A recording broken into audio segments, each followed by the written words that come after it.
Once again welcome to online tech platform में आप सभी का स्वागत है। आज हम एमसीक्यू सीरीज का पार्ट नंबर 5 लेकर आपके सामने मैं आया हूं, जिसमें आज भी हम 10 क्वेश्चन देखेंगे जो कि बहुत ही इम्पोर्टेंट है ट्रिपल सी क्लास के लिए और अदर एग्जाम की आप तैयारी कर रहे हैं उसके लिए भी, क्योंकि ये जो इसमें हम 100 क्वेश्चन को देखने वाले हैं अलग अलग 10 वीडियो के माध्यम से। वो पूरा एक कंप्यूटर के इंट्रोडक्शन पर है और ये इंट्रोडक्शन बेस अगर क्लियर हो जाता है तो आगे के चैप्टर के जो भी आप वर्ड एक्सेल वगैरह सीखेंगे उसको जानने के बाद उसके एमसीक्यू करेंगे तो आपकी और क्लैरिटी आ जाएगी चीज़ों को समझने में और क्वेश्चन की प्रैक्टिस करने में। तो चलिए दोस्तों, बिना देर के आज की क्लास शुरू करते हैं।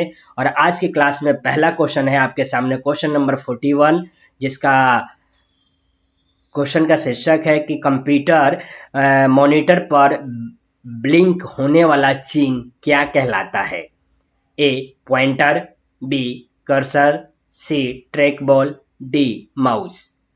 तो इसमें पूछा गया है कि एक कर्सर मॉनिटर पर आप जब काम करते हैं तो एक कर्सर ब्लिंक करता है, उसको क्या कहते हैं, पॉइंटर, कर्सर, ट्रैक बॉल या माउस। तो उसको हम क्या कहते हैं, सही जवाब है इसका बी, कर्सर कहा जाता है, क्योंकि वो कर्सर जो है ब्लिंक करता है दोस्तों। नेक्स्ट क्वेश्चन इसी के अंदर आता है, क्वेश्चन नंबर 42, पहली पीढ़ी यानी कि फर्स्ट जनरेशन के कंप्यूटर में इनैक में कितने वैक्यूम ट्यूब का उपयोग किया गया था। तो इस क्वेश्चन में एक क्वेश्चन बनता है कि फर्स्ट जनरेशन का कंप्यूटर कौन सा था, इनैक। उसमें कौन से ट्यूब का इस्तेमाल किया जाता था, वैक्यूम ट्यूब का इस्तेमाल किया गया। ये एक जो वैक्यूम ट्यूब क्या था, ये मतलब कि प्रोसेसर था उस टाइम का जो पहला यूज हुआ था। अब इसी के अंदर दो क्वेश्चन तो क्वेश्चन से ही बन गए। तीसरा क्वेश्चन पूछ रहा है कि जब वैक्यूम ट्यूब का उपयोग किया गया था तो उनकी संख्या कितनी थी उस टाइम, कितने वैक्यूम ट्यूब यूज किए गए थे। ए 18,000, बी 1800, सी 1024, डी 524।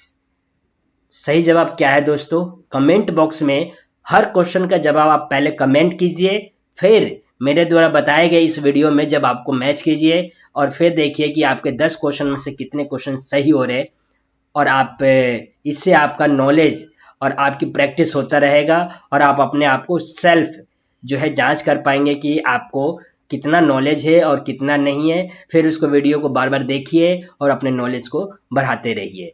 तो इसका सही जवाब है दोस्तों 42 का ए, 18,000 वैक्यूम ट्यूब का इस्तेमाल किया गया था पहले कंप्यूटर, फर्स्ट जनरेशन के कंप्यूटर के उसके अंदर यानी कि प्रोसेसर के तौर पर उसको चलाने के लिए।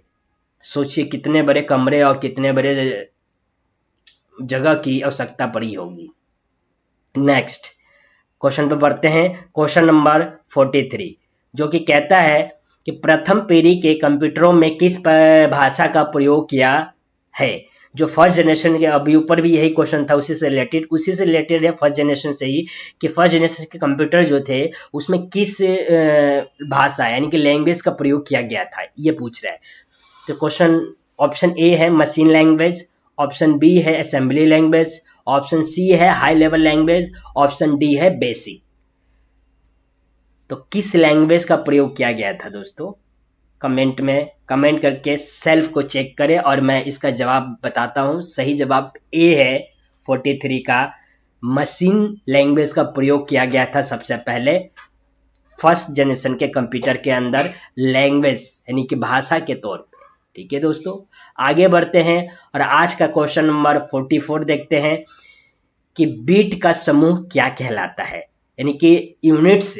मैंने आप लोगों को जो एक्सप्लेन किया है चैप्टर 1 को, इंट्रोडक्शन टू कंप्यूटर, उसमें यूनिट्स को भी एक्सप्लेन किया है। उसी में यूनिट्स का पूछ रहा है कि बीट्स का समूह, बहुत सारे बीट्स अगर मिल जाए तो उस समूह यानी कि ग्रुप को क्या कहेंगे।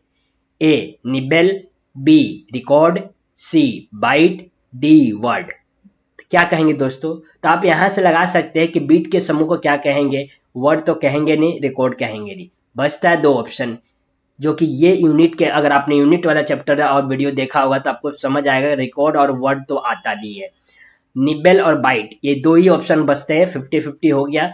आप इस तरीके से भी आप अपने आंसर्स को फाइंड आउट कर सकते हैं। अब इन दोनों में से सही जवाब क्या है ये आपको पता लगाना है।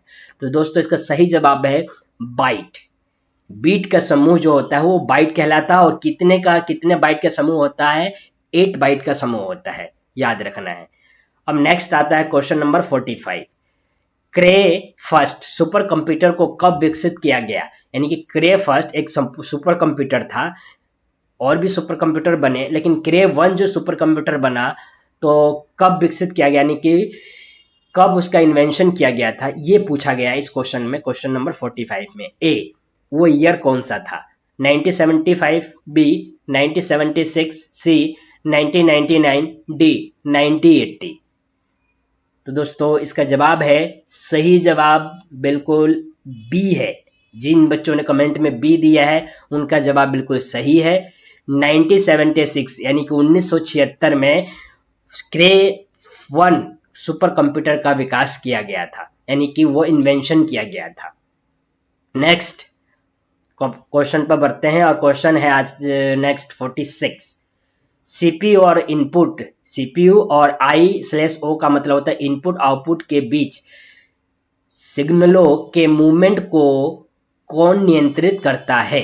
यानी कि सीपीयू और सीपीयू के अंदर कुछ इनपुट और आउटपुट डिवाइस के स्लॉट होते हैं या लगे होते हैं, उन दोनों के बीच जो बिटवीन, यानी से बीच का मतलब होता है बिटवीन, बीच में जो सिग्नल्स जो मूव करते हैं यानी मूवमेंट होती है, उस प्रक्रिया को क्या कहा जाता है, या सॉरी उनको नियंत्रित करता है, जो उन मूवमेंट्स को उस पर क्या करता है, नियंत्रण करता है, यानी उनको कंट्रोल करता है, उसको क्या कहते हैं? A memory unit, B ALU, C CU, D none. तो इसका जवाब, सही जवाब है दोस्तों 46 क्वेश्चन का सी, CU यानी कि कंट्रोल यूनिट, उसको जो नियंत्रण करता है उसको CU का फुल फॉर्म होता है कंट्रोल यूनिट। बहुत से लोग इसमें ALU लगा सकते हैं आंसर, ALU यानी कि अर्थमेटिक लॉजिकल यूनिट, लेकिन ये क्वेश्चन अलग है बिल्कुल ही। क्वेश्चन कहता है कि CPU और इनपुट आउटपुट डिवाइस, क्योंकि ALU के अंदर ये सब आते हैं, मेमोरी भी इसमें आती है, CU भी आता है, ALU तो खुद है, और CPU ये CPU के अंदर ही ALU होता है। तो उस दोनों का सिग्नल, बात हो रही है यहाँ सिग्नल जो उसमें भेजे जा रहे हैं, यानी सिग्नल्स जो मूवमेंट हो रही है उनको नियंत्रित करता है, ALU नहीं करता है। ये तो अर्थमेटिक लॉजिकल यूनिट है, यानी कि ये मैथमेटिकल और रीजनिंग चीजों को करता है। पूरा कंट्रोल किसके पास होता है? CU के पास, यानी कंट्रोल यूनिट के पास होता है दोस्तों। नेक्स्ट क्वेश्चन आता है हमारा 47, जिसका पहला क्वेश्चन ही है triple P stand for. Simple सी बात है, ट्रिपल पी का फुल फॉर्म क्या है? A point to point post, B port to port protocol, C point to point protocol, D point to point protocol, point to port protocol. तो इसका सही जवाब क्या है दोस्तों? कमेंट में कमेंट कीजिए, तब तक मैं आप सभी को इसका सही जवाब बताता हूं। सही जवाब है पॉइंट टू पॉइंट प्रोटोकॉल, यानी कि ऑप्शन सी बिल्कुल करेक्ट है इसका। आगे बढ़ते हैं और आज का क्वेश्चन नंबर 49 देखते हैं। 49 क्वेश्चन क्या है? 49 क्वेश्चन कहता है कि नेपियर की हड्डियों का आविष्कार डैंस ने 1965 में किया। यानी नेपियर जो था उसके हड्डियों का आविष्कार था, वो 1965 में हुआ था, लेकिन किसने किया था? तो अधिकतर नाम जो कोई भी आविष्कार होते हैं, ज्यादातर देखा गया है कि वो अपने नाम का यूज करते हैं, लेकिन यहाँ पर सबके नाम में नेपियर तो है। ऑप्शन ए है जॉनी नेपियर, ऑप्शन बी है जॉन नेपियर, ऑप्शन सी है बॉब नेपियर, ऑप्शन डी है क्रिस नेपियर। नेपियर तो सभी में है, लेकिन अब है कौन? उससे हड्डियों का आविष्कार जो है किसने किया था? 48 क्वेश्चन का सही जवाब है जॉन नेपियर ने किया था, यानी ऑप्शन बी बिल्कुल करेक्ट है। अब आगे बढ़ते हैं और आज के लिए लास्ट 2 क्वेश्चन हम देखते हैं, यानी कि 49 DVD का आविष्कार कब हुआ? यानी कि DVD जो पहले हम CD की जगह पर देखते थे, पिक्चर वगैरह कुछ भी देखने के लिए यूज करते थे, डिजिटल वर्टाइल डिस्क इसका फुल फॉर्म होता है। तो आविष्कार कब हुआ? 1990 में हुआ, बी 1996 में हुआ, सी 1999 में हुआ, या 1999 1995 में, डी। तो सही जवाब क्या है आंसर?